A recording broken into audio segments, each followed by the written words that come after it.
up in the parking lot, shoes on wrong, phone long gone, taste of metal on my tongue, sky still buzzing in my lungs, flashes in a stereo blue, voices shaped like colored glass, every question I could ask, answered then it doubled back, taking up, now I'm tied down to a life that doesn't fit me now. How do I tell you what I've seen? Stars like cities folding in on me. I came back, but I'm not home. Heart on fire, still alone. If I open up my mouth, you'll laugh me out of this town.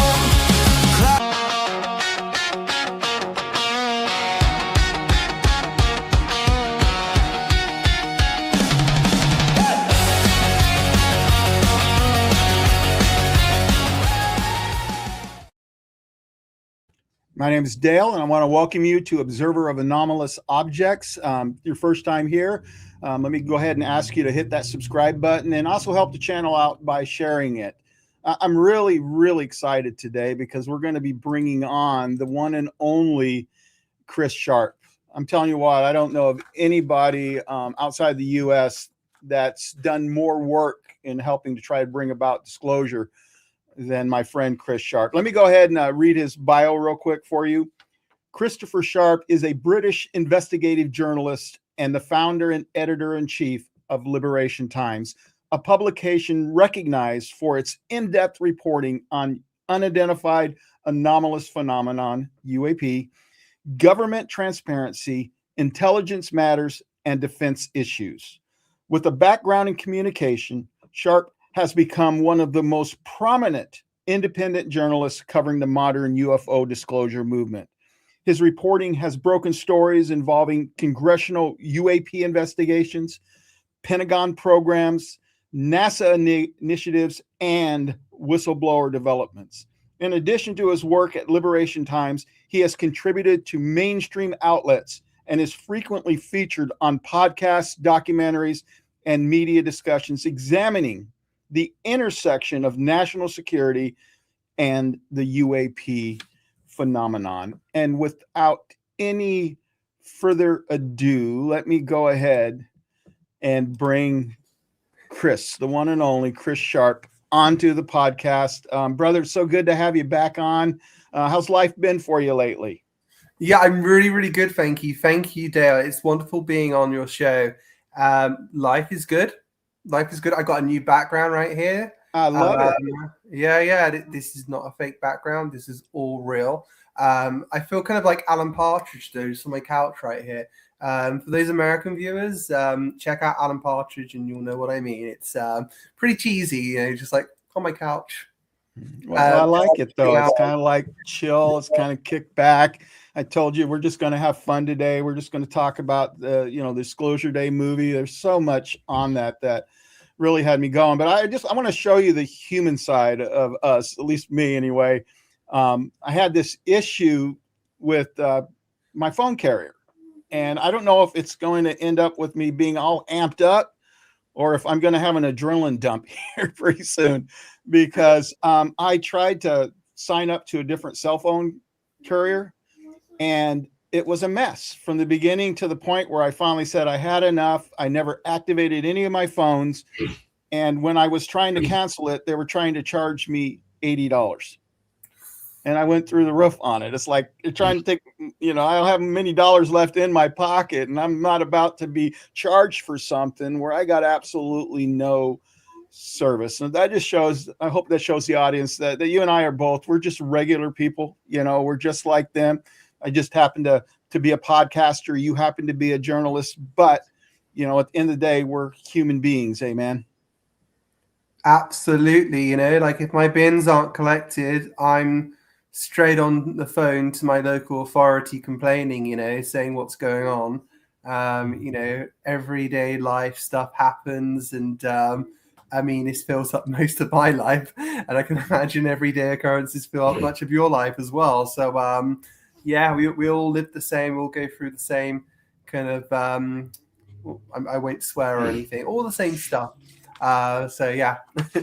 Yeah. Well, it just shows our humanity. And really, that's going to be part of the discussion today about humanity, but we're talking about Steven Spielberg's Disclosure Day, excuse me, movie. And let me tell you something.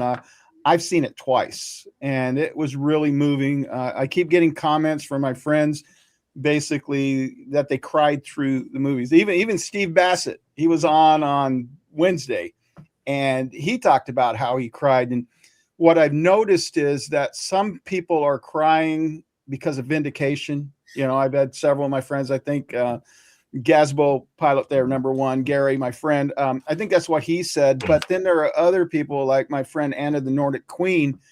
She cried because she could identify with the experiencers in the movie. It was her story. And I think there are a lot of experiencers out there, including myself, that when we saw it, it was parts of it anyway, just reminded it of our own experiences. And so it was a very, very personal movie for some of us. Now, what was your take on the movie? How did it hit you?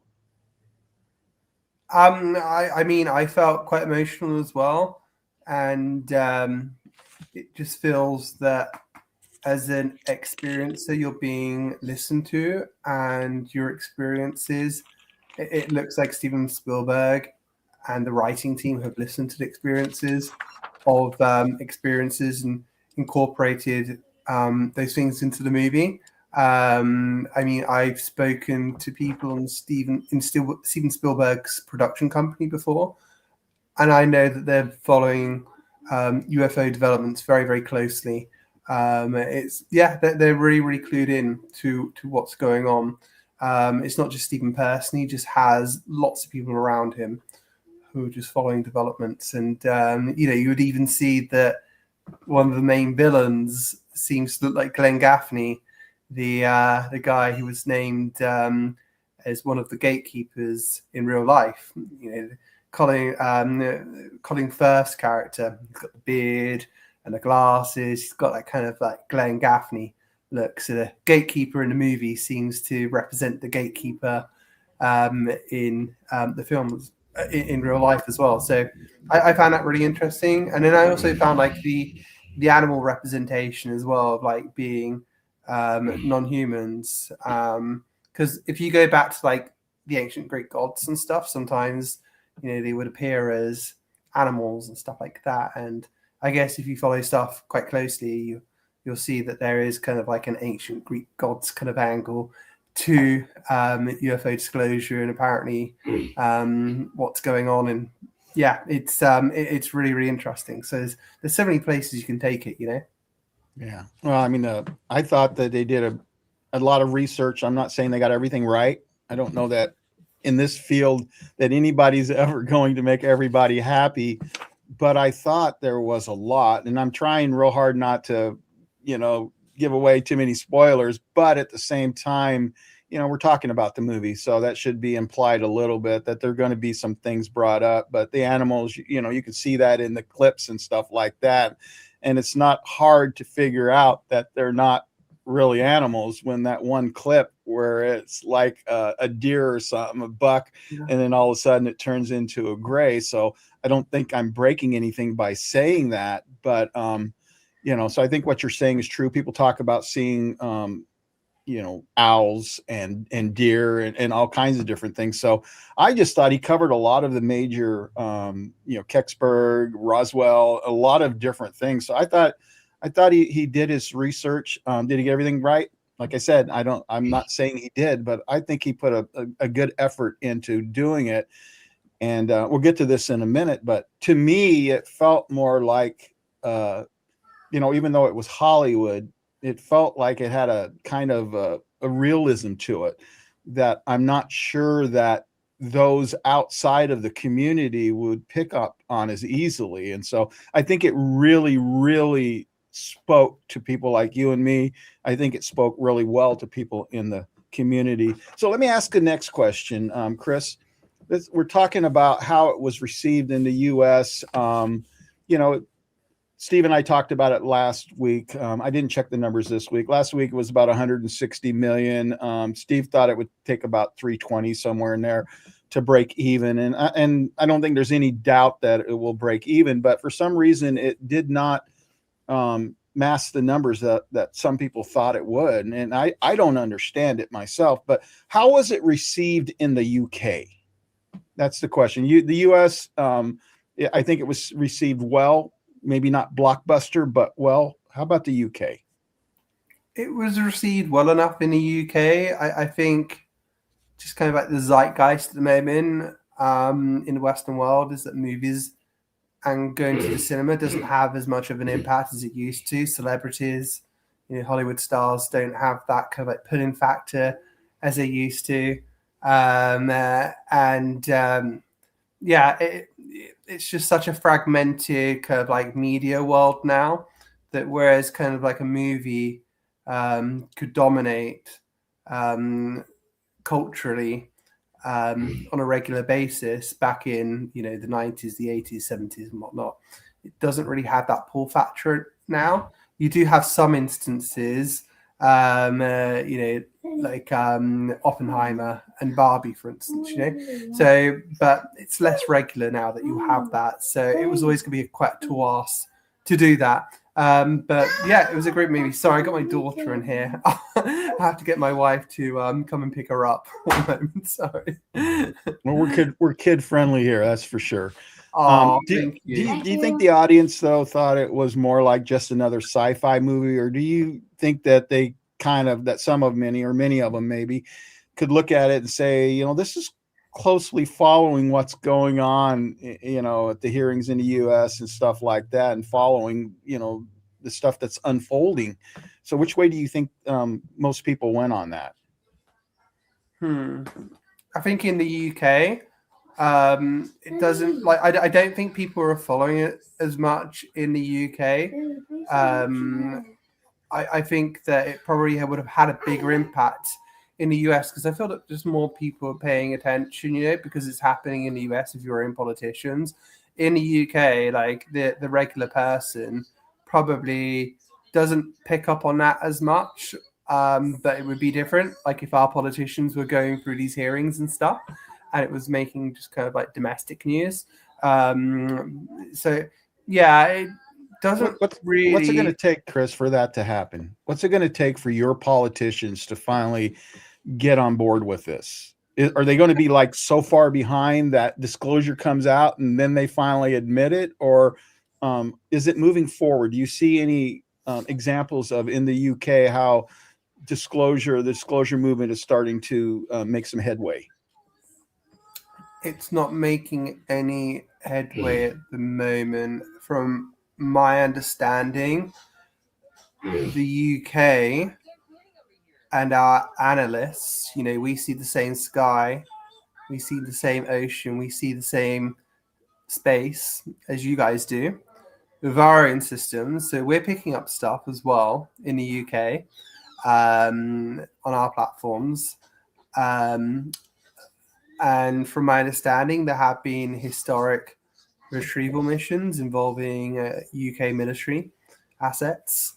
But from my understanding, this show is very, very much run by the USA, and they keep everything lock and key when it comes to a lot of the reverse engineering programs. It's very, very frustrating because the UK, we're not completely independent. We're still very, very reliant publicly and privately on America as well. So once we get the cue from America that it's time to step up, I think we'd do that.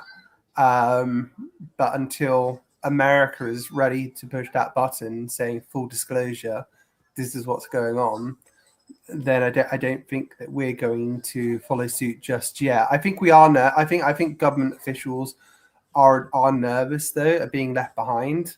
I think it would be a good idea at least to start a UAP office again in the UK. Not least because Russian and Chinese ISR activities over UK assets, home and abroad, and a lot of that could be breakthrough technology. But I think to really go full disclosure, I think we would follow America's lead. You wouldn't get like a UK-led disclosure. Firstly, because America runs the show, and secondly, because I just think that a lot of the UK stuff that we're seeing, I mean, I think some of it might even go to the CIA, perhaps, and some of their assets. I mean, we know that GCHQ has a close relationship with their American counterparts. So I think, yeah, I mean, that's something I'm investigating. I can't report that as fact, but, to some extent, do we think that, the UK intelligence apparatus is basically reporting UK sightings Perfectly fine. to the Americans? Sorry. Yeah. Okay. I had a question though. It kind of ties into that. I like the idea of if you I think it was Gaz who asked if DI-55 ever really closed, but if it did and you reopened it, I mean, it'd be nice if they kind of named it after Nick Pope, especially. Yeah, that'd be lovely. That would be one that would make a lot of people happy. But let me ask a question about the reason why it's not, disclosure isn't going on in the UK like it is in the US. Is that a cultural thing, or were you trying to say that's more part of that Five Eye Alliance and kind of everybody's following the lead of the US because they seem to have the ball? Is that what it is? But you're seeing the same thing, so I don't understand that part of it. Yeah. So I think what happened was that I think there was an architecture that was set up in the late 40s, early 50s. Yes, Lincoln. Yes. Sorry. So this is why I don't do many interviews. This is because I got my family around, and they're always coming in and out and stuff. Just take your time. Don't worry about it. It's because there's. If you read Jonathan Kaplan's book, Jonathan Kaplan KC, who's a good friend of mine, and he's one of the top barristers in the UK. He fights international cases and whatnot, and he's well respected globally. And he's of the opinion that there are MJ12 documents, and he thinks a lot of them are actually legitimate. And I've always been of the opinion that it might be good information mixed with bad information. But he's of the opinion that actually a substantial portion of it, if not all of it, may be accurate. And some of the documents that he's kind of like provide in his book just kind of like show meetings between the Americans and the British in terms of, okay, we've got this potential external threat now. How do we go about responding? What do we need to do? And things are being discussed, like we need to ensure that we have more nuclear capacity to launch nukes at these things if they ever proved a threat. And they're thinking about how do we defend ourselves against these things. And I think that there may have been lots of agreements between the UK and the US previously. And I've also been told as well that there may be some stuff that the UK doesn't want to talk about relating to disclosure, which may make the UK look bad, and that we may have our own reasons not going ahead of it. And it's been voiced to me that internally the UK has always kind of like been against going so far on the UAP topic. But like I said before, we don't really have that much influence as we used to anymore. Look at the Iran strikes as well. There's evidence there that the UK really didn't know a lot of what was going to go on in terms of America striking Iran until it actually happened. That we were to a certain extent caught off guard. So the relationship between the US and the UK at the moment isn't great. So there may be a fear as well that Trump may do something that we're not really expecting. So it's a tough situation with the UK. It's always frustrating. I've tried it again and again with the MOD, and unfortunately, there's only so far you can go. I'm probably on the blacklist as well in terms of my reporting of the drone incursions over sensitive airspace. So Yeah. in that issue. So, being an investigative journalist, which part of the movie Disclosure Day did you feel like was the most authentic? Because we obviously know that there's Hollywood mixed in with this, and so what did you feel was probably most authentic about the movie? What part? The most authentic. I'm just trying to think now. I think it's yeah. Okay. So I think I don't know if I'd call it authentic, but I would call it kind of like it really rung true in terms of what I've been hearing is that part of disclosure, like if you're going to go full disclosure, that it would like change humanity as well, that a lot of people would become psychic, and you would know what I was thinking, I would know what you're thinking, and it would really disrupt the global order. There'd be no secrecy anymore. You could read people, you could remote view and stuff like that. And part of disclosure is apparently kind of like humans realizing 100% of their ability and their true power. I mean, that's been said to me, and apparently there's been things that are being found on some of these craft which have kind of provided an opening to our true potential. So that's been mentioned before by people. Obviously, I can't really source that very well. There's no direct evidence, but it's been told to me. And to kind of like see one of the characters in the movie, Emily Blunt's character, kind of like have that kind of ability. I mean, that really rang true for me in terms of what I was hearing. Right. You talked about, some of them worried about, having the right weapons, and Skywatch Signal mentioned that, the lasers and the direct energy weapons, the things that the U.S. government said don't exist. Now they're going to be spending billions of dollars and putting them on our ships and stuff. And so now they've finally come clean, at least with that. But that brings up a very, very important question. Did you notice the way the movie opened? I thought it was a great attention giver, that Daniel Kellner is at that wrestling match, and it's all about violence. And then you go into the newsroom with Margaret, and they're talking about North Korea and Russia being involved, or China, and it was all this drumbeat of World War III coming on. And then I thought it was interesting that those two seemed to be juxtaposition. Disclosure was brought up, and those two were kind of juxtaposition next to each other. And I don't think that was by accident. I know that Steve Bassett, he's a friend of mine. I had him on Wednesday, but he's often argued that maybe man's best hope is disclosure, that maybe that'll be the one thing that will bring us back from the brink of mutual destruction. I think the last time I heard, I think they said the doomsday clock is like 3 minutes until midnight. So when you watched it, did you see that connection, or was that just me? About the idea that the coincidence that everything seemed to be coordinated in the movie, we'll just say by aliens without giving too much away. The whole process seems to have been started and coordinated, and it seems awful strange that it happened right as the world was on the brink of World War III. Yeah, it's kind of like a situation, where you see, you've got like an ant colony, and the ants are going to war with one another, and they're doing their own daily things, and are they noticing that they're being watched by humans, that there's a whole outside world, beyond their little squabbles in their ant colony? It's kind of like, I guess that's quite a good analogy in terms of what's happening with the movie, in terms of humanity so wrapped up in its own affairs with wars and stuff like that.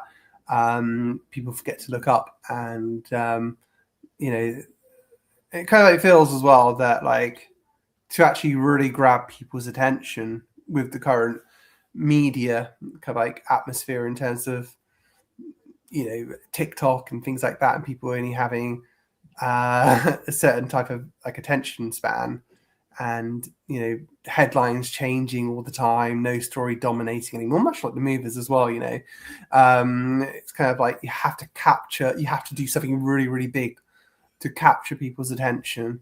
In the movie, they were covering conflict, and all of a sudden there's things happening at a local station, and it's really capturing people's attention, and this is like part of like what we have to go through as well, and what I've seen advocates go through when it comes to the UAP story. But before the David Grush story came out, there was a big push for the New York Times to cover the story. They messed around, same with the Washington Post as well. And, like, what else could you ask for? You've got brilliant whistleblowers coming forwards, and you can't really seem to capture people's attention. So that kind of like rang true as well. Like, how do we get people to wake up that there is something going on here? And I guess that's kind of like the dream scenario in that movie. You've actually got the evidence pulled up right there before your very screen. You're showing the bodies, you're showing the craft, you've even got a live alien on the camera. So yeah, sometimes you wish you kind of like had that ammunition to go in front of the media with, especially when you've still got so many skeptics out there. But I would also say that kind of like skeptics are kind of like, it's not as bad as it was 5 years ago when I first got into it. The skeptics aren't so numerous anymore, and you've even got like people like Neil deGrasse Tyson. That's what I was thinking of. Yeah, they seem to be coming on board. So yeah, it's certainly interesting. I think Mick West will be the last holdout before they finally have to admit the truth. One thing I really thought that was authentic, even though maybe not every detail of it was authentic, was bringing in Wardex, the military contractors. And I thought that Spielberg took a certain angle on it, and it may not actually be accurate, but I liked what he did, because if we're ever going to get to disclosure, we're going to have to look at the military contractors as not just evil. Maybe we can look at them and say they're bad. I thought that's how Spielberg spun it. But the thing that he did in the movie that I thought was interesting is he humanized Noah Scanlon, Colin Firth.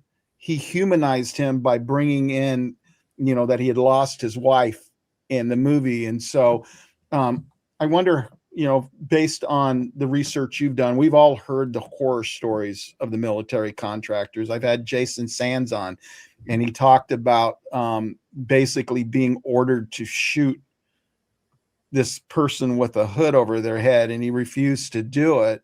And he said the whole time that was going on, that the alien underneath the hood was telling him that he felt sorry for us as humanity and stuff. Here's this guy's about ready to die, and yet he feels sorry for us. But based on your contacts, people you talk to, how ruthless are the military contractors? Are they closer to the movie version of what Spielberg gave us? Because the other Noah, the one agent that was trying to kill Daniel and Margaret, and stuff, he seemed pretty wicked, but Noah didn't seem as wicked. He felt more like the company line guy, that we can't handle this, and and stuff. But in your contacts, what's the general idea you get about these subcontractors? Are they just evil? Are they just determined on keeping this secret? Or is there humanity blended into it as well? Oh gosh, yeah, that's a really good question. I think it's just a really complex picture that we have here, and I think UAP Gerb or Dave have said it before, in terms you've got like a bunch of fiefdoms and everyone wants to protect their stuff. So there's self-interest to do with it as well. Yeah, it's certainly interesting, because you do get told that there are certain contractors that you shouldn't really mess with or dig too deeply into, So it's a tough one. It's a tough one because, yeah, there's a lot of digging, that you do as a journalist, and there's certain places you just like feel that when you come up against it, should you really go too far? Yeah, so that's always a worry. And in terms of whether they're evil or not, I would just say that, when it comes to a lot of these jobs, I feel that certain characteristics to look for when it comes to this. Like for instance, I was asking someone saying like, oh, how must it feel to be part of these retrieval missions and learning about what's going on, or just getting a position within the CIA or a contractor and learning the truth. What's that feeling like? And just that person answering me just saying, well, actually, we're talking about like psychopaths and sociopaths here who are like working in these roles. The likelihood is that they're not really feeling that much when it comes to it. So you're talking certain types of characteristics, and they don't view the world the same as we do. I mean, there's some really, really good books out there about psychopaths and sociopaths, and it's very, very interesting. Like you could be on a train, and you could put a snake in front of like a psychopath, and they won't blink. They don't feel fear, and just stuff like that. Basically, it's hard for us normal people just to kind of wrap our heads around that. Yeah. Well, the one thing that I thought Spielberg did wrong, but I understand perfectly why he did it, because it's not his style. But nobody died in the movie, and pretty certain that people have died, because of this secret and stuff. But I respect Spielberg. I don't have any issues with him. Now, one of the things that you do is you regularly interact with sources who have access to highly sensitive information. And so I think the question a lot of people would ask, especially somebody that might be new to this discussion, is how do you determine when a source is providing genuine insight versus somebody advancing a particular agenda? How do you know when they're being legit and honest with you, said another way, or how do you know when they're playing you to try to get a false narrative out? Yeah, no, of course. What you're always looking to do is you're looking to run the story by other people. So if someone tells you something, you want to verify that information and do a BS check with other sources, just to kind of get a feel for the information. I mean, for every story that I publish, there's been several that I haven't published, because I just don't feel good about it. I don't feel I have enough information. So yeah, it's tough. That's one of the reasons, though, that you're highly respected, because there are guys out there that will just put anything out there that comes out, and they don't care if it's real or not. They're going to put it out there. That's why you're so respected, though, is you go through, you vet your people. But so part of the way you do that to try to determine if they're legit is like, okay, you compare it to other sources that you've had for years, and you see what they have to say about it. Is that kind of it? Yeah, that's it basically. Yeah, that's what you have to do, is you just like have to like run it by. You can't say, oh, so and so told me this. You've always got to make sure that you're keeping your sources confidential, and you're just running the information by them. And also you've got to make sure as well that when you're talking to the primary source, is that you're getting permission, saying, look, is it okay if I speak to some other people about this? Because, another thing that you're aware of is that you could implicate other people as well by sharing information, and then not Put wanting them in danger. to say, yeah, you've always got to be careful what you share. You've always got to get permission. So with the source, usually I'll be like, okay, can I run this information by other people? If they say yes, I'll start that process. If they say no, then you kind of like got to make a judgment call in terms of that source and how you feel about that source and how trustworthy they are. Have they come good to you in the past? Have they always provided you good information? Or have they been a source whereby actually you've had a story and it's been a stinker? So you've always got like plenty of stuff to weigh when you're doing stories. Well, that actually bleeds into the next story. I talked to you earlier about whether we should do it or not, because I'm not a guy that wants to put a bunch of controversy out there. I know it gets a bunch of views and stuff, but I'm not one of those guys that wants to grow by hurting somebody else. And so this whole thing going on between Ross and Lou right now, all I've seen is Ross, but I love them both. I really do. And I don't have a bad thing to say about either one of them, but this has kind of created a lot of attention on X and social media right now. Ross, coming out and saying that his sources are saying that Lou worked for the legacy program, and the rebuttal from people I've seen as well, like, duh, everybody knows that he can't come out publicly and give the details, but he's given them in the skiffs behind that. But here's my question, and it kind of goes back to the Tic Tac and Ross saying that he knows that that's Lockheed Martin. I don't know that we've ever seen any evidence to support that. And so this is the tough part about what you guys do, is you are relying on sources. You're not necessarily going to be handed the Holy Grail to put up there and show people. So the only thing you can do is go off the integrity of the person and does it check out. But what happens if this, the disinformation campaign becomes multiple sources? What if, say someone like Ross or someone like you, that they work on you for a while and they give you some good stuff, and then all of a sudden, I mean, how do you combat something like that? It's tough, you've got to take characters out of it. The way that I see it is, in terms of what I'm doing, is I'm judging information, good information versus bad information. I'm not in the business of going after characters, or you said this, you're not to be trusted, or anything like that. There is good information and there is bad information. That is always what I'm looking for. And, you're worth your weight in terms of the information you can provide.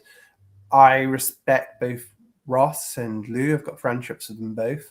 And look, I respect Ross as a journalist. You've got to make that judgment call in terms of, the information you've been provided. So in Ross's case, it's through the Tic Tac. I've not been provided that information, but that was his judgment call. And I think he's a fine journalist, so I don't think he would report that. I think I know some people were upset with him. But I know he likes Lou. I know he respects Lou.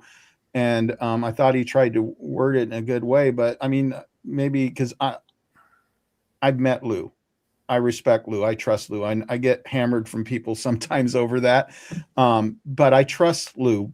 But I think it's actually when you have somebody you like and you get information that maybe isn't flattering to that person, and you go ahead and you think it's true, you trust your sources and you put it out there. To me, that speaks well of your character, because you're not sweeping it under the carpet. I think maybe there could have been a little more investigation on it, could have been a little more, time spent making sure, getting all the ducks in a row. But in the news cycle, you've got to get the story out while it's hot. Isn't that true? Yeah, you have to, but you've got to make sure the information is good and correct. You've got to vet that information.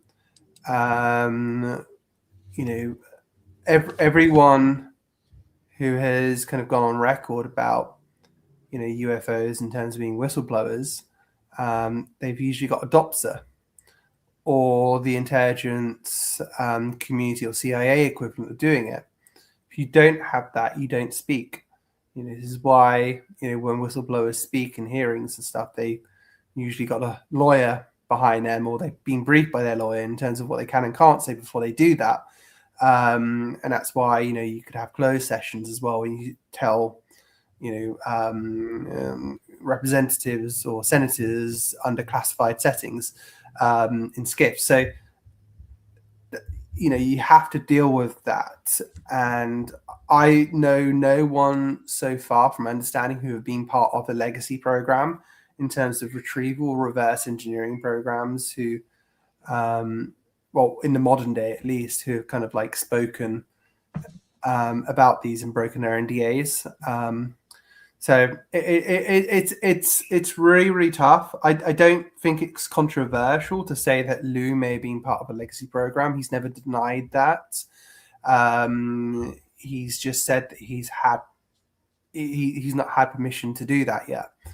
And he's told me that maybe, it won't be up to him to tell his story, that the truth will emerge and they'll find out, and the people will find out for themselves, instead of Lou having to tell his own story. So I think Lou wants to get the information out, but I'm also aware that there may be some troubling aspects to this as well, I've reported that James Clapper and Stephanie O'Sullivan have allegedly been part of a program to shoot down UFOs I just saw that.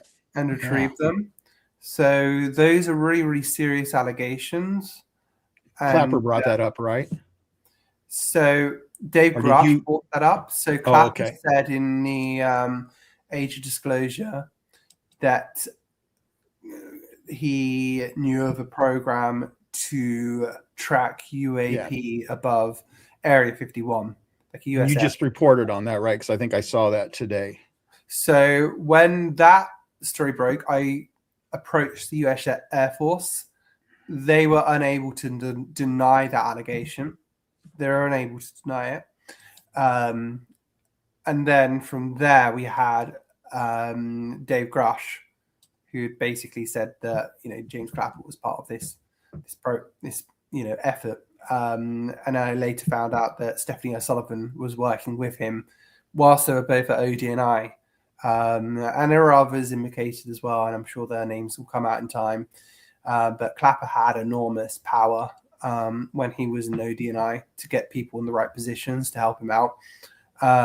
So that is a big story to tell, but I also, and I will never shy away from telling the truth, no matter who it hurts, as long as it's not personal against them. If Clapper has done this, and I feel relatively confident that he was part of this effort, then you have to report it. You have to report the truth, And there are some people who say that, actually Clapper's just misunderstood.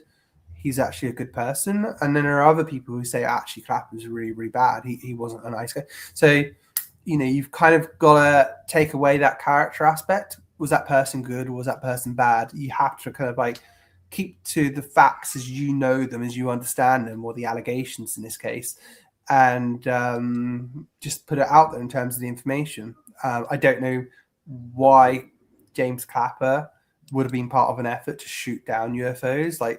Why would you just shoot stuff down? What is the intention there?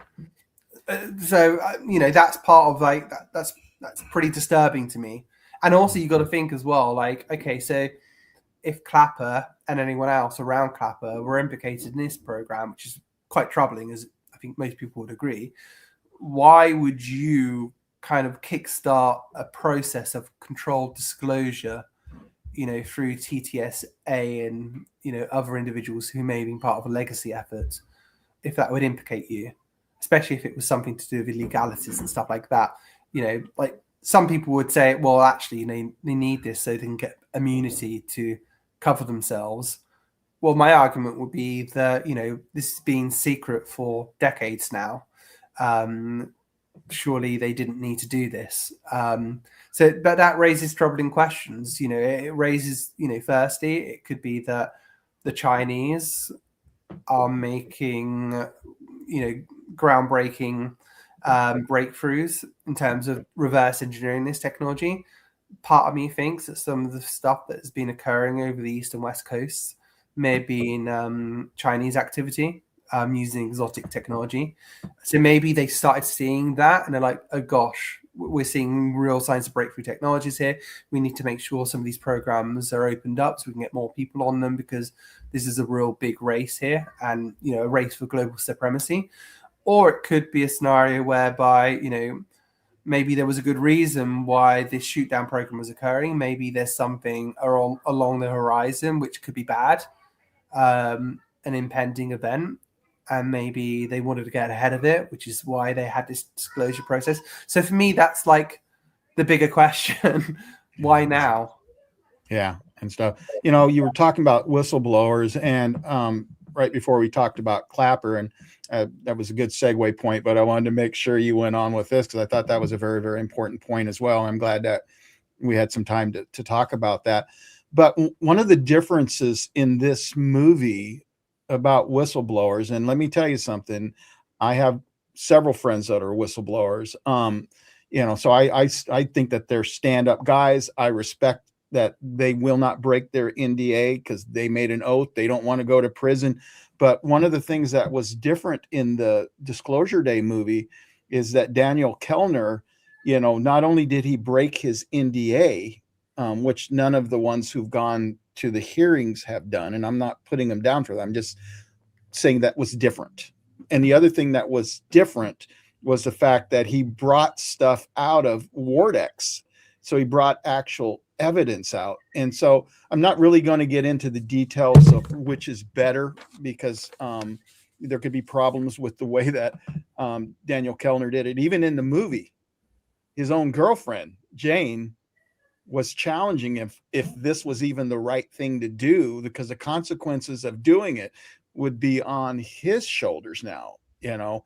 But my question for you about that part of the film is, if that happened today, would that be catastrophic disclosure? Yeah, I think it would be catastrophic disclosure. You know, like you don't. But the thing is, like, there are elements of the unknown. There could be some deeply disturbing stuff that we don't know about, that we're not ready for, that we wouldn't even think of as part of disclosure. And you know, I think I've written about it before as well, in terms of how we view the world. You know, we're basically like, everything about like the Western mind is informed by Christianity and the Christian mindset.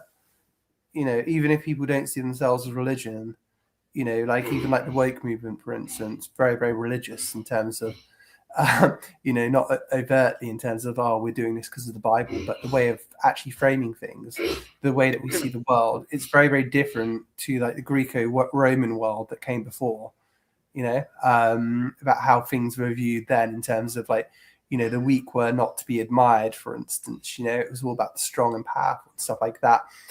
And then all of a sudden, you know, they hear about this this guy in you know, this Jewish guy who's been crucified, which is like the most humiliating way to die.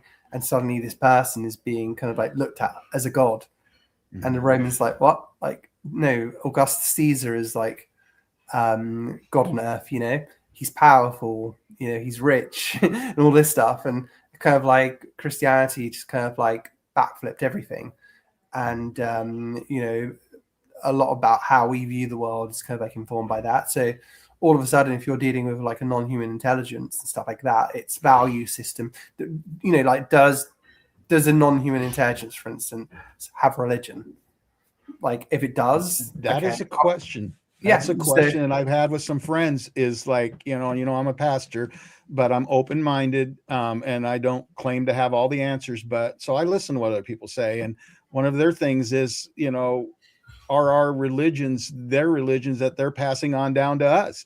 And if there's multiple species, maybe that's possibly why we have multiple religions. I'm not saying it's so, but it's worth at least thinking about, you know, as we have this discussion and stuff. I think you get into trouble when you basically shut down discussion and say it can't be that, because at the end of the day, Chris, what we're all looking for is truth. That's what I want. I don't want some false belief. I want truth, you know, as best as I can understand it. But that's going to come up in one of the other questions. In fact, we're leading into it. You kind of talked about it earlier, but one of the things I find fascinating in your reporting was the discussion about how they seem to be preparing society rather than just releasing information. And so the question is, do you think the government is becoming more concerned about managing the reaction than hiding the information? Is it like the tube, the toothpaste is out of the tube, they know they can't put it in, so now they're going to try to manage it, you know, rather than hide it? What are your thoughts on that? Yeah, to a certain extent. I don't know if I would say that the comms team from the White House really thinks that deeply about these things, unfortunately. And I've not really been impressed by how they actually bring out some of the information.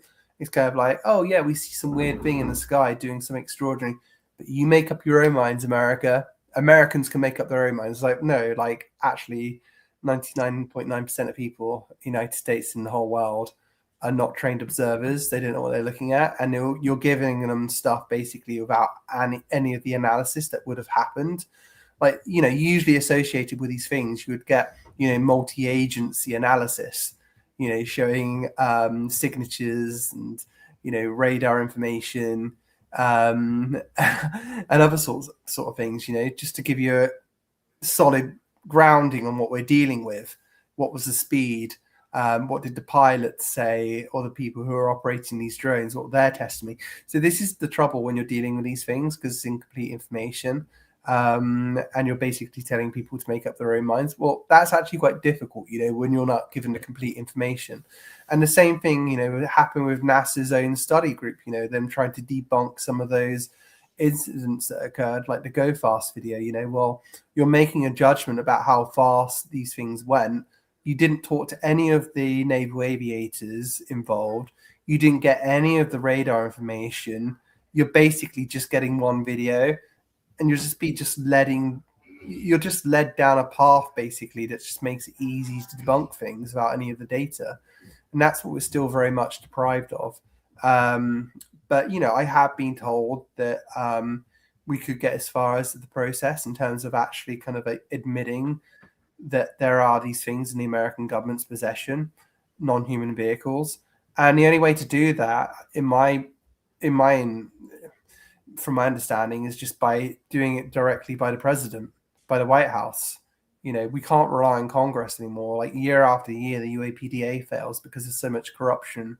So do you agree with Bassett then that disclosure has to come through the president, the Pope, or some world leader? You don't, I think we both agree. I think even Bassett would agree that if it came through the aliens NHI, that would be, you couldn't do that. But there's also a third possibility that some people have brought up, and I've heard it used, that maybe that when enough people see it, I think I heard an illustration. I used it in the last podcast, so I'll try to be quick with it. But if you have a village of 1,000 people and 5 people go out and see something and they go back and tell people, and then 10 people go out and see it, and then they come back and tell people, if enough people see it for themselves, then you don't really need the mayor or the leader of that village to come out and say, hey, guess what? There's UFOs out there. We're not alone. That you don't need that once there's enough absorption in society, which leads to something else I wanted to bring up real quick. In worst case scenario, because we're all trying to get the disclosure, right, Chris? We're hoping that these hearings are doing it. We're hoping the whistleblowers, we're hoping that the videos and all of this. But at the very least, I think we're getting exposure.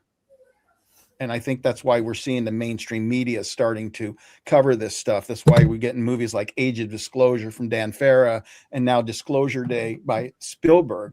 Spielberg said that the hearings and stuff, that's what motivated him to bring about this movie. And I've seen some older video clips of him where he said, well, I believe less now than I did when I made Close Encounters of the Third Kind. But because of the stuff that's going on, this exposure seems to be changing thing, which really, Chris, leads me to my next question. Are we ready for disclosure? Are human beings as a planet, Americans, British, are we ready for disclosure? Are we really ready for disclosure? Yeah. So firstly, I would say that I just don't think like mass sightings do at the end of the day, because there's always a debunk, and you'll never definitively know. That's why we need to get to a place where people from government in positions to know need to actually admit there are craft and biologics in their possession that don't seem to be human in origin. So we need that. And it would not surprise me one bit if Trump did have a speech. Would not surprise me that if he did have a speech. So yeah, I think anything could happen. I think what you're dealing with Trump is someone who wants to leave a legacy. On the international front, I think Iran didn't go too well and didn't have the impact that he thought it was going to have. And I think, if anything could cement Trump into history, it would be this. I mean, there's a lot of people who say, oh, you're on the side of Trump and stuff like that. But no, I'm just kind of looking at the guy's personality. What does he value? what is he looking to accomplish? And this is a guy who's got this kind of like personality that he just wants to be remembered. He wants to be the best of everything, you know. He wants to go down in history because of his ego. And I think maybe you have to play to that, you know. Okay, here's a good question. I try not to put too many of them in there, but when one jumps out at me, like Skywatch Signals does, if Trump actually gave the executive order for him, of course, he's not going to, the deepest, darkest secrets we don't want our enemies to know. But if an executive order, do you think that the private corps would obey? Or are they beyond the government at this point? I think what you need to do is you need to provide the executive order, providing amnesty, immunity, and compensation to whistleblowers. And I believe that there are gatekeepers and people who have been part of the legacy program who do want to speak, and under those conditions would speak to people from the White House. So I believe that would happen. So I think you need that to happen first, and then when you can verify that information within the White House, then you go about this speech. Although saying that, you know, from my understanding, there have been members, you know, senators and within the Senate Intelligence Committee, and also members of the House Subcommittee on the CIA, who have had it verified to a certain extent there is a legacy UAP program, and they learned that like about 3 years ago. So, you know, if they can get it verified, there's no reason why the president can't get that verified as well. But I think to go the whole way to kind of like have that confidence, I think you need to provide that executive order to allow those people to come forward. And hopefully under those kind of circumstances, you might get people like James Clapper come forward and actually say, okay, this is what I know. You provided me protection. Now I'm going to come out and tell you.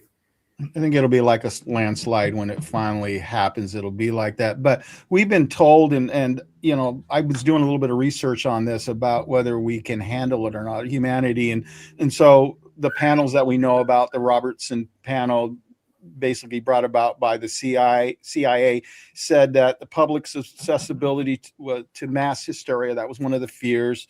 Panic during a national emergency, overloading the military communication system with UFO reports, the Soviets exploiting the UFO rumors for psychological warfare. And then, so it was very negative, but it not necessarily portrayed the way that some do. We'll get to that in a minute. But the Brookings report, which was sponsored by NASA, came out with some societies might react unpredictably as well. Religious institutions could be affected. Political and social structures could be challenged. Governments should study how such information ought to be released. And this is interesting because I think this brings about some of the secrecy. In some instances or circumstances, leaders might consider withholding information until the consequences were understood. Now, if that's the case, that may be the genesis of the secrecy we have. The Rockefeller Institute had some discussions. They talked about, once again, the potential religious implication that's come up, economic impacts, and public relationships. And then we have the MJ12 and related alleged panels. So you had Majestic 12, you had Project Arius, you had Project Sigma. And this is where most in our community, this is where most of us, these are the alleged panels. The 3 previous ones were confirmed ones that we know happened. But supposedly these other panels came together, and it sounds like that there's some bleed over from what we read, but this is a little more extreme. You know, talked about religion collapsing, economic disruptions, social panic, and then breakdown of government control. And so that's supposedly, Chris, has been the excuse why, you know, past presidents haven't come out and said we're not alone, haven't come out with disclosure. But I found it interesting. There's a new white paper out by the Disclosure Foundation, and their analysis, and it's by 6 PhDs, you know, and their analysis was this, that most people will adapt, that communication is critical. They admit that there is a public health risk, but they said the main public health risk is not mass panic. And then they went on to talk about that preparedness matters, and started describing some things. So it sounds like this independent panel that got together with these 6 PhDs, they seem to be thinking that we can handle it. I mean, especially with everything, Chris, that has been released lately. It's on the news everywhere you turn. Every mainstream channel has it. I have people that don't follow this subject, but they know I do. Some people in my church even coming up to me and saying, "Hey, Dale, I saw this on Fox, or I saw this on NBC," and so that's what I mean. About the idea that exposure seems to be taking place, even if it's not disclosure. But don't you think that this exposure is going to put pressure on those, who are holding the secrets? It's going to put pressure on the people who are keeping the secrets, like the whistleblowers, to come forward. Don't you think that exposure is going to help lead to disclosure? Yeah, but I would just put forth, something that's been said to me before, that there is a fear that disclosure and official confirmation may trigger something to happen, may trigger some event that we fear that is going to happen, which may not be good. So what is that fear? Is it an unknown fear, or is it something that they're expressing what that fear is? Because I mean, there's a lot to be fearful of the unknown, but so have they described what that fear is? What's it over? So obviously there's different opinions and different beliefs when it comes to non-human intelligence. I mean, I'm of the opinion that you have multiple kind of like origins and entities interacting with different agendas and whatnot. But there are some people who will say that actually we're dealing with something quite bad here, and it seems that these things are prepping the battlefield, conducting ISR activities, which is why they're always being seen around military sites. And actually, by having any official disclosure, you might kind of like trigger some kind of event to happen if they were hostile. So that's one belief. And I think that, having a total guess here is that, I think the orbs, the non-structured craft seem to be the ones that are concerning, because no one seems to know where they're from. And, it's my belief that certain people who talk about UAPs, who may be in part of legacy programs, when they say UAP, they're not talking about, sources, triangles, because to them, those aren't UAPs. They know what those are. They're not unidentified. They're talking about the orbs. Mm-hmm. So, yeah. That's a whole nother discussion right there in itself. The one thing that that some people might say, and I respect both positions on this, but one of the arguments is that at least some of them, and I think you're 100% right. I think there's multiple species, multiple types of beings out there, and we don't know exactly which ones are good and which ones are not. I know Bassett doesn't like me to use that terminology, but ones that we would consider friendly and maybe unfriendly. But the argument that some people make is that they seem to, at least some of them seem to be here as long as we have. And so we're still here. And so some of this fear may be just cautionary. But what I don't want to see, and it's just me, I just don't want to see people, without clear evidence, living in fear every day. Because I saw that a couple of years ago when some things were coming out. Some of my friends were, who got anxiety disorder. They were having real issues. It was hurting them. And, it's kind of like in your own life, you might worry you have cancer, but until you have cancer, you probably shouldn't be giving up on life or running around scared all the time. And the truth of the matter is, even if you do have cancer today, I mean, there's a lot of treatments. And so, I don't know.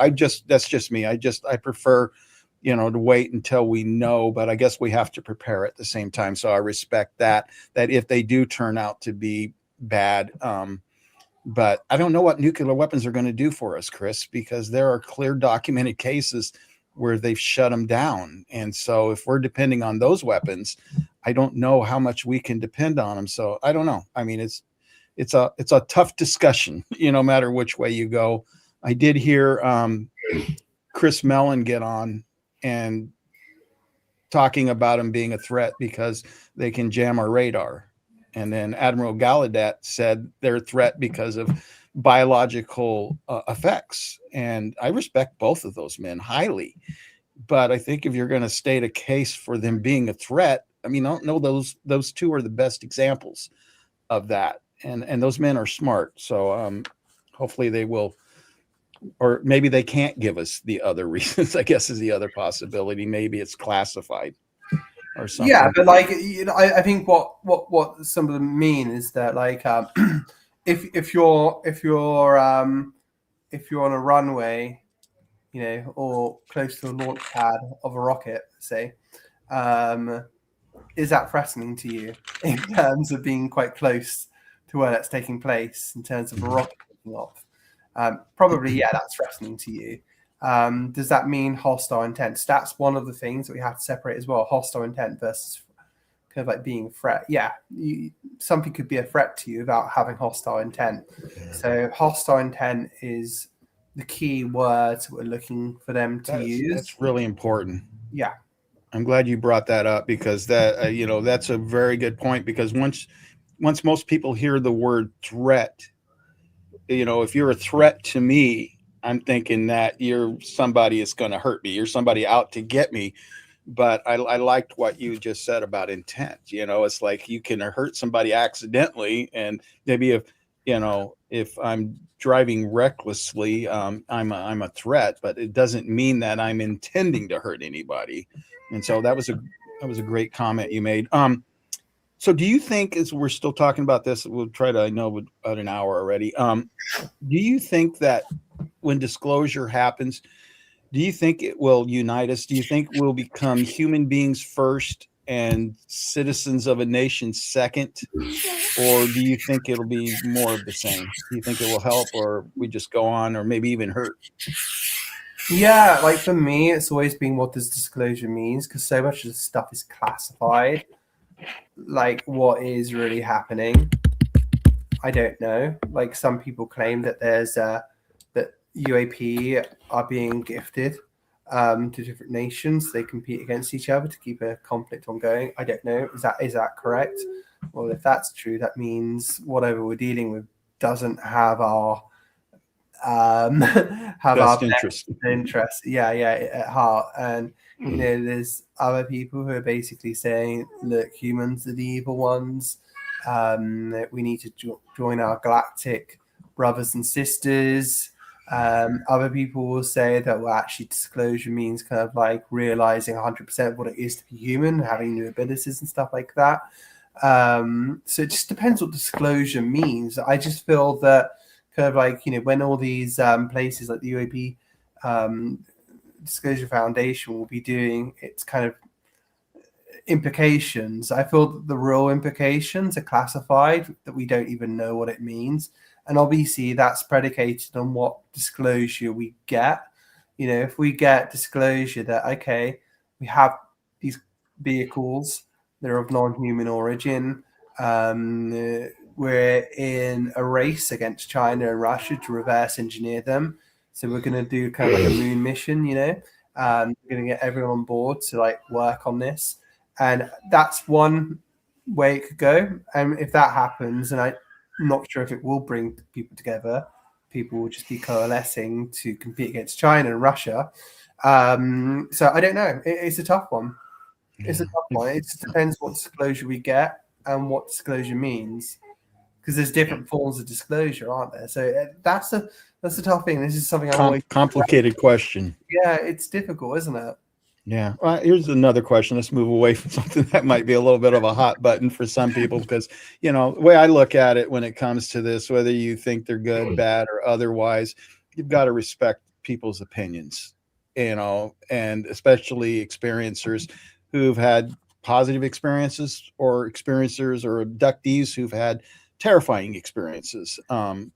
the funny thing about it is, and I've said this before, and I've told this story, but I think it's worth repeating. And, so much of it, I think, is perspective. I have my dental hygienist. She went on vacation with a friend of hers she hadn't met, and they're out there by La Grande, Oregon, and they're looking up there, and she sees this green spear, large spear, almost the size of the moon, but it clearly wasn't the moon. And so she shows it to her friend, and her friend doesn't want to talk about it. She wants nothing to do with it. It scared her to death. And this is the hard part about this whole thing, is two people can see the same thing. One can be perfectly fine with it, and the other one can be terrified. And the sad part is we don't know who's right? Because we don't know what the object was. We don't know what the intent of the object was. And so I think we need to respect people. They have a right to feel how they feel. And if they feel like they're in awe, that's fine. If they're terrified, we need to respect that as well. Now, one of the things that I wanted to talk to you about, the United States often dominates the disclosure conversation, but you reported on developments beyond Washington. And that's one thing I really respect about you. And one of the reasons I want you on my podcast is you have an outside of the U.S. perspective. I know you have a lot of contacts in the U.S., but you're not living in the U.S. You're not in this bubble like the rest of us. And so of all the countries out there, which one would you say is probably most transparent about the UAP issue? Oh, yeah, I would say it's definitely the United States, which is the most transparent by a mile. As much as we criticize the US, no one's gone as far as them in terms of what they've released publicly. You could say France as well. France have had a UAP investigation, but we're not talking about military platforms for the most part, from my understanding. We're talking about kind of like mostly civilian encounters and stuff that's free to be within the public domain, whereas the US is really pushing against kind of like its military systems, which are kind of coming up against these like the drone systems and stuff like that, the reconnaissance systems. So I think, yeah, and you're getting statements on the record, you're getting Congress and stuff like that, regularly holding hearings on UAP legislation. You're getting none of that in other countries. So I think definitely the US is in pole position right now. Okay. Well, let me ask you a question. We're getting a little long in time, but I had a few questions about your articles. Do you have enough time to talk about that, or would you rather say that for a different podcast? No, absolutely. No. Go ahead, please. Okay. Well, one of the things that you've written about is a new interagency UAP governance board. The board is going to reportedly coordinate intelligence, military reporting, declassification, and interagency cooperation. And so the question is, we've had Arrow, we've had two versions of Arrow, and we've had all these other groups. Why is this group different? Why should we be hopeful for this group, or should we be?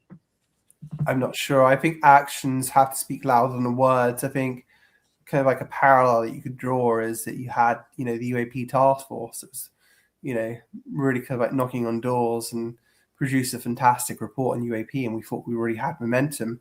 Then all of a sudden, Kathleen Hicks, the deputy director of defense at the time, just like put a stop to it by establishing AIMSG, AIMSOG, and then that became the Arrow, and it's kind of like shut everything down, because before you had it led by someone who appears to be an advocate in terms of Jay Stratton, and then all of a sudden you're having a big government effort led by a hostile kind of like skeptic in terms of Kirkpatrick. So maybe this is the government putting the brakes on it again in terms of what's been releasing. Actually, we need to be really careful what we release. We need to coordinate this to make sure that we are kind of putting the brakes on it again, because a lot of these agencies who are involved in it are the very ones who have been allegedly part of this cover-up as well. So I think actions speak louder than words, but at the end of the day, they all have to move in the direction that the White House tells them to. The White House has the ultimate authority in terms of doing this. If the government says you have to come clean on this, you have to disclose this, you need to get on top of it, well, they could try to frustrate the White House, but at the end of the day, they need to move in that direction. So, the government, the White House does hold the cards as well. So it's all going to be based on the results that are going to come out of this new board and its advisory committees.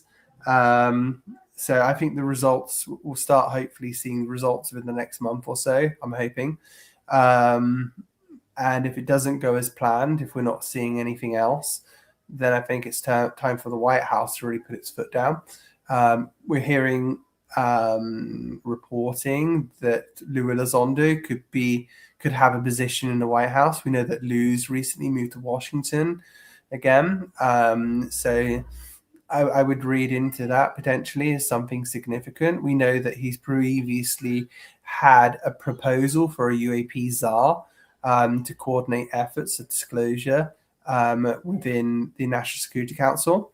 And I think that was also kind of an effort as well to kind of identify what's a drone versus what's a true UAP as well. I think that's important, especially if you're a believer in allegations that some of these things are kind of like breakthrough technologies from UAP technology from the Chinese, for instance. Then it becomes really, really important. But we're not saying all of those things were Chinese, right? Because this stuff's been in the sky for a long time. We're just saying specific that some of it's definitely, we believe it's adversarial technology. Yeah. So it's my belief that obviously like China had like a famine during the 50s, and it wouldn't be them, it wouldn't be the Russians. But I do think that there have been craft that have been gifted. They've just landed in these territories for some reason, and these craft have been exploited by the Russians and by the Chinese. Like the Americans have eyes on the Chinese and the Russian bases all the time, like they probably do on Area 51 and other US bases, to see what technology is coming out. And it's my belief that it's been said publicly that there is an arms race behind the scenes. It's my belief that the Americans have seen breakthrough technologies that have alarmed them from some of these facilities. And it's my belief that I think some of these things may have been seen over the east and west coasts as well. And so do you think they're ahead of us? There is that fear, but obviously, you're working in a system where one hand doesn't know what the other hand is doing. So it's difficult to say who is ahead, but there is an allegation there that only limited advances can be made on the US efforts due to the compartmented nature of it. So for instance, you could be the best engineer in the world, but if you did like marijuana when you were 16 years old, you are not getting clearance to do that. Like stupid things like that, basically. Right. So I think that's one alarming aspect to it.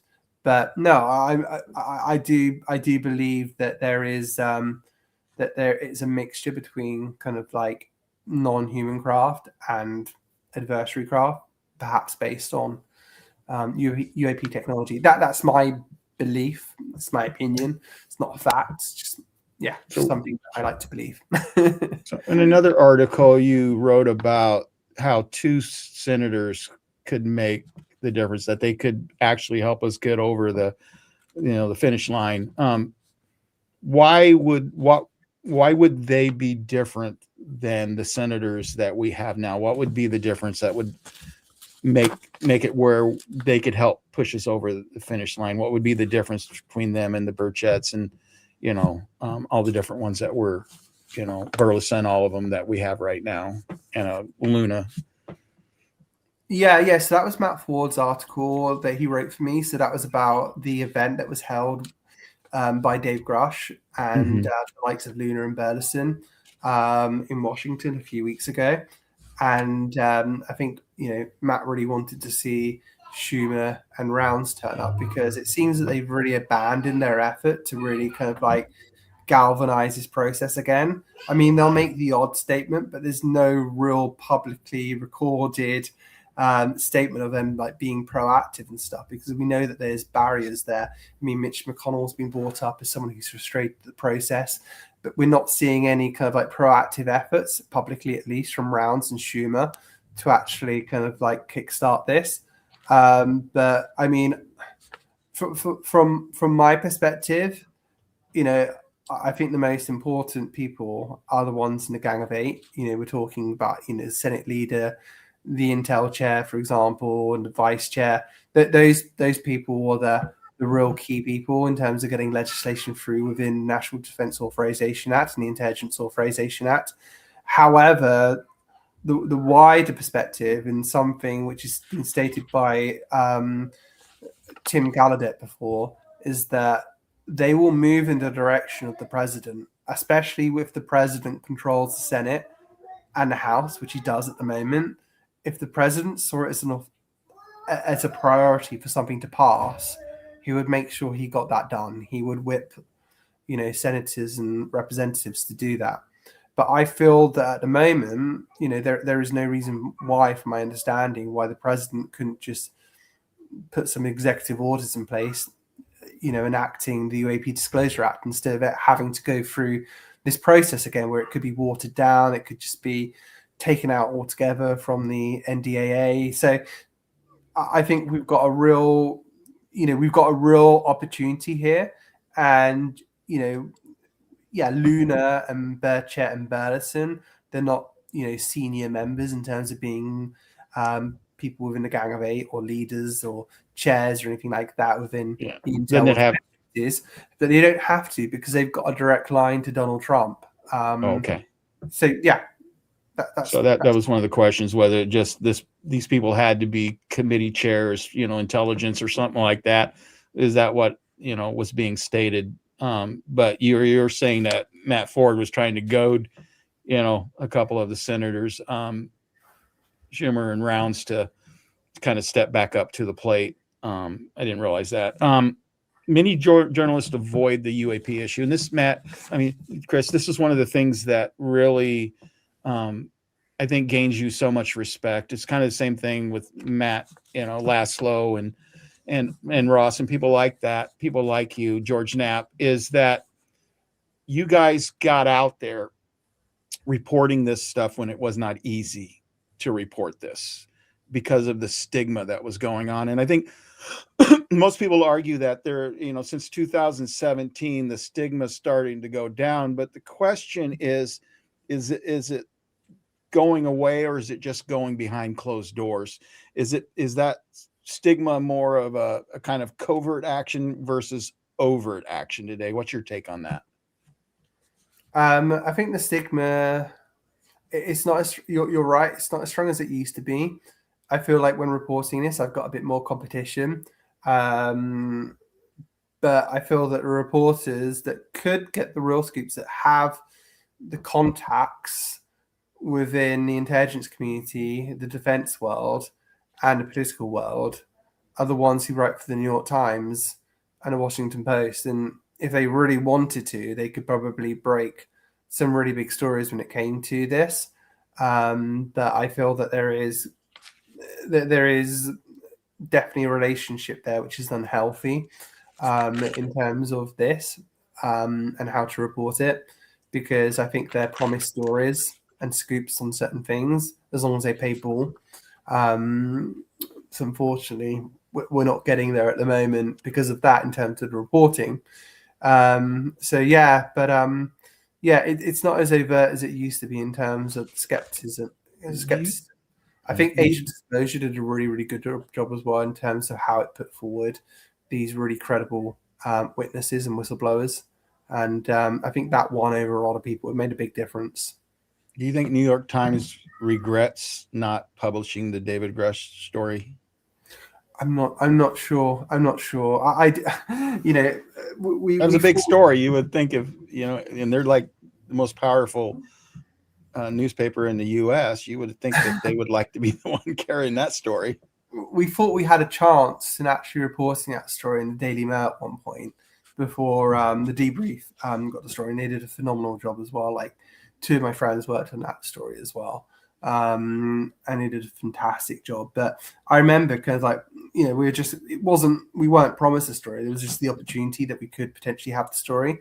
And my co-writer Josh Boswell at the time was away on holiday, and he wasn't really answering calls. So it's like, gosh, I really need to put this forward before the Daily Mail. So I called up its London office, say, look, we've got this story, we've got this whistleblower wants to come out, and it's going to be a huge story. And like, they just didn't know how to handle it. And they just kind of like, oh yeah, if you just email this email address and we'll get back to you. It's like, I don't really think you understand what this story is. And they're just kind of like, I wonder what, yeah, we've still got a long way to go, unfortunately, with a lot of people who just don't get it. So yeah. Let me ask, I got two more questions. I know it's getting late where you're at, but I got two more questions. This one and then the closing one. We've come a long ways. We really have. We're talking about things today that you would have been laughed at to talk about. I'm talking about, you know, crash retrieval. I'm talking about reverse engineering. We're talking that openly, you know, like it's because people are coming out of these legacy programs. We're talking about alien bodies. I mean, Jay Stratton, I guess in his book, he talked about having seen an alien body. You got David Grush's testimony and stuff that he had. And so the question I have for you, Chris, and this is the one that a lot of experiencers and abductees are really frustrated about, but are we ready to have the experiencers and the abductees, those who've had personal contact with aliens, with NHI, with, you know, the occupants of these UAPs, are we ready for them? Are we ready for people like Mario Woods? Are we ready for people like Jason Sands? Are we ready for people like Deborah Jordan Cobble, who was known as Kathy Davis, and Bud Hopkins, you know, greatly successful book called Intruders and stuff? Are we there yet or not? I think we're almost at that point. But when it comes to that, it could be unnerving as well. You know, I think it's been said before, if you're taken against your will and abducted, and they start doing stuff without your consent, that's pretty traumatizing. And you know, if that was to come out, then that's pretty unnerving, I would say. But obviously, some people have good experiences as well. So it's really, really tough. It's really, really tough to say. You know, yeah, it's a good question, a really, really good question. You know, and there's been people in my family who are experiences as well. You know, so from entertaining those stories is, oh yeah, it might have happened. It was a good story to kind of like having firm truth and evidence that it did happen. Yeah, it's a big leap to make. You know, and it would be great progress if we did get there. So yeah, I'm really, really not sure. It's a tough one. It's a tough one. At first, we've just got to have that admission that some UAP are not human and the craft. That's the first step I think we have to make. And then from there, like, how far do we want to go? There's so much anecdotal evidence, and, you know, to be transparent, I'm an experiencer. There's so much anecdotal evidence, and you know what Bud Hopkins and John Mack focused on was, you know, the consistencies in the stories of people, especially in the early days of it. You know, these stories weren't out there circulating around, and yet they described the same beings. They described a lot of the same things going on and stuff. So I don't know. Like I said, I think it's time, because it's just another piece of the puzzle. And we don't have that one other piece yet. And I think now that we're talking about alien bodies, alien biologics, and we're talking about space, you know, crashed spaceships or whatever, you know, and reverse engineering this technology, it just seems like we've talked about everything else. And so to me anyway, and I'm, like I said, I'm biased, I think it's time to do that. My closing question: if we could look back 10 years from now, what event do you think historians will identify as the true beginning of the modern disclosure? Was it the 2017 New York Times article? Was it the David Grush testimony? Is it the congressional hearings that are going on. And by the way, James Comer, the House Oversight Committee chair, he's advocating for another hearing. You've probably heard that already, but I think that's pretty cool. Or do you think it's something else? Do you think it's any one of those events, or do you think that there's just something else in the future that's going to be that moment? Yeah, I mean, firstly, there needs to be that moment, to get us over the line, whether that's a presidential speech, whatever, we need that moment to get us over the line. I would say there's two other things, like I think there's Luis Elizondo coming forward in 2017. And, I think, I don't know what he's expecting from that process that he kind of kickstarted from 2017. He said to me that, he could be remembered as a hero or a villain. It's kind of like you don't know how disclosure is going to play out long term. Is it going to be a good thing or is it going to be a bad thing, depending on just unknowables, about how it plays out in society. And one thing may lead to unintended consequences, the butterfly effect, whatever. You don't know where it's going to lead. So that's kind of like why he was saying, I don't know where I'm going to be remembered as a hero or villain. And then there's David Grush, obviously, my little girl was born just when Grush was coming out there. And I think it was like a day afterwards, something like, it was a day afterwards. So I refer to my daughter as a post-Grush baby. And he obviously moved the ball a lot. And he's just taken it to a different level, and I love Dave so much. He is a guy my son is on the spectrum. I haven't ever said that publicly before, but I've got a child too, so that we have that connection. Being on the spectrum, and I know that when it comes to people like that, it's.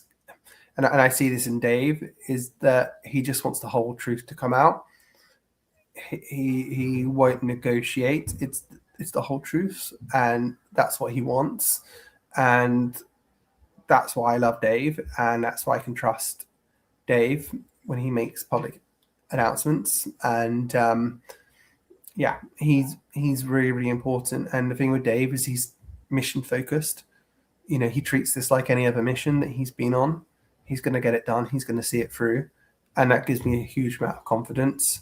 So, I think there's three kind of like big events, and one of those is to come in the future, perhaps. Yeah. I wonder, and we'll close with this, if, the question was asking which one of those events will historians 10 years from now look back and say, well, that's what caused it. I'm wondering if maybe they will look at them as collectively that was like an avalanche that came down, and you can't point to one of the events, but when you put them all together, that was the avalanche that basically, the straw that broke the camel's back, or whatever you want to call it. But Chris, I want to tell you how much I really appreciate you coming on. I like you as a human being. I love you as a guest, and I just think you're an amazing person. And I'm speaking for everybody. We just want to thank you for all the work, the good work you're doing, all the sacrifices you're making. I know you're a dad. You're trying to raise your kids like me. You got a kid on the spectrum, and that's not always easy, but you do a great job. And I just want to make sure to say one more time, thank you, Christopher Sharp. Thank you so much, brother, and thank you to your audience as well for watching, and all the team that helps you. So much appreciated. All right, I'm gonna take you out, and I'm gonna do the close. Thank you, Chris. Well, I want to thank every one of you for sticking around. Looks like we got a pretty good audience here at the end. And that was just one heck of an interview. I can't hardly wait to see how many views it's going to get, because I'm telling you what, Chris is just sincere. He's honest. And I really appreciate him as a guest. If you want to help the channel out, let me say it again. Go ahead and hit that subscribe button. I don't know what it is about getting subscribers, but it's like pulling teeth. And so please help the channel out. Please help us out by sharing and liking the video as well. Anyway, God bless. Have a great day. Thank you for watching. Count it in.